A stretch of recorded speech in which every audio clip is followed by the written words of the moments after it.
DNS server है त। अब डिएनएस सर्भर चाहिँ यो वेबसाइटमा चाहिँ किन चाहिन्छ है त।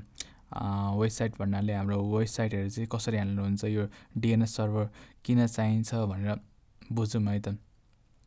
जस्तै हाम्रो एउटा रिक्वेस्ट छ youtube.com भनेर होइन, youtube.comलाई चाहिँ गुगलसम्म जस्तै यो चाहिँ युट्युबको सर्भरसम्म पुऱ्याएर चाहिँ हामीलाई युट्युबको कन्टेन्ट ल्याउनको लागि चाहिँ डिएनएस सर्भरले चाहिँ हेल्प गर्छ है त।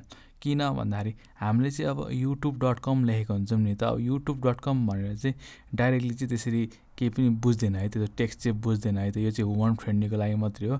यो अब हामीलाई युट्युबको सर्भरमा जानको लागि चाहिँ युट्युबको चाहिँ आइपी एड्रेस चाहिन्छ है त। अनि त्यो आइपी एड्रेस ल्याउनको लागि हेल्प गर्ने भनेको चाहिँ डिएनएसले हो है त। डिएनएसले कसरी काम गर्छ भन्दाखेरि it's like a phone book क्या। जस्तै अब नाम छ, फोन नम्बर छ होइन। अब फोन नम्बर भयो भने मात्रै तपाईँले कल गर्न पाउनुहुन्छ नि त। सो अब तपाईँले चाहिँ अब तर फोन नम्बर त याद गर्न गाह्रो हुन्छ, तपाईँलाई नाम याद गर्न सजिलो हुन्छ नि त। सो यो चाहिँ डिएनएस सर्भरले चाहिँ त्यसरी नै अब आइपी एड्रेस र कुनै पनि वेबसाइटको चाहिँ नाम चाहिँ याद गर्न चाहिँ जस्तै रेकर्ड किप गर्न चाहिँ राख्नको लागि चाहिँ हेल्प गर्छ है त। जस्तै अब एक्ज्याक्टली कसरी काम गर्छ भनेर चाहिँ मजाले बुझौँ है त सुरुमा। अब एउटा उदाहरण, यो अब युट्युब पेज तपाईँले खोल्दाखेरि कसरी काम गर्छ है त। जस्तै youtube.com गर्नुभयो होइन, अब युट्युबको होम पेजमा जान मन लाग्यो नि त तपाईँलाई। अब youtube.com गर्दाखेरि चाहिँ पहिलो त्यो रिक्वेस्ट चाहिँ केमा जान्छ भन्दाखेरि चाहिँ डिएनएस रिजल्भरमा जान्छ है त।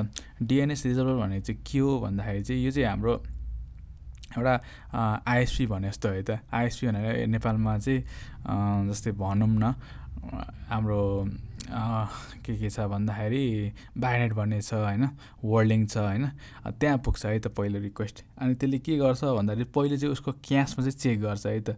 उसले अब त्यो youtube.comको चाहिँ कुनै आइपी एड्रेस चाहिँ क्यास गरेर राखेको छ कि छैन भनेर उसले सुरुमा चेक गर्छ। उसले त्यति भेटायो भने चाहिँ त्यतिखेर त्यहीँबाट चाहिँ युट्युबको चाहिँ आइपी एड्रेस रिटर्न गरिदिन्छ र युजरको ब्राउजरले चाहिँ फेरि त्यो आइपी एड्रेसमा हिट गर्छ र त्यो आइपी एड्रेस भनेको चाहिँ युट्युबको सर्भरको हुन्छ र सर्भरबाट चाहिँ हाम्रो युट्युबको चाहिँ होम वेब पेजहरू चाहिँ सर्भ गर्ने काम गर्छ है त, अनि डिस्प्ले गरिदिने गर्छ है त।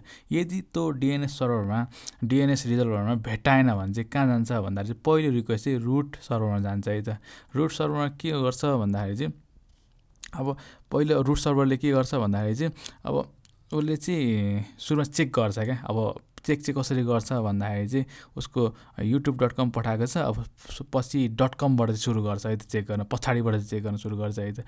.com चेक गर्छ उसले, मलाई युट्युबको चाहिँ आइपी एड्रेस थाहा छैन तर यो .comको चाहिँ थाहा छ भनेर चाहिँ डिएनएस सर्भरलाई फेरि रिटर्न गरिदिन्छ।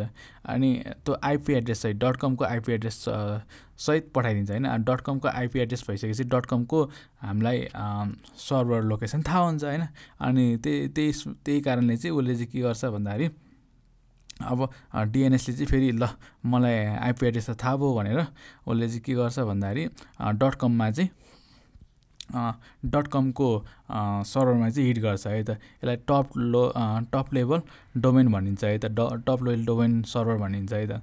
अनि उसले चाहिँ फेरि टप लेभल डोमेन सर्भरले चाहिँ के गर्छ भन्दाखेरि चाहिँ यसको अब मलाई यसको इन्फर्मेसनको लागि चाहिँ तपाईँलाई के गर्नु भन्दाखेरि मलाई ठ्याक्कै यसको आइपी एड्रेस थाहा छैन, तर तपाईँले मेरो यो अथोरिटिभ डिएनएस सर्भरमा गएर चेक गर्नुभयो भने चाहिँ तपाईँले मेरो ठ्याक्कै यो आइपी एड्रेस चाहिँ यो youtube.comको चाहिँ आइपी एड्रेस थाहा हुन्छ भनिदिन्छ है त।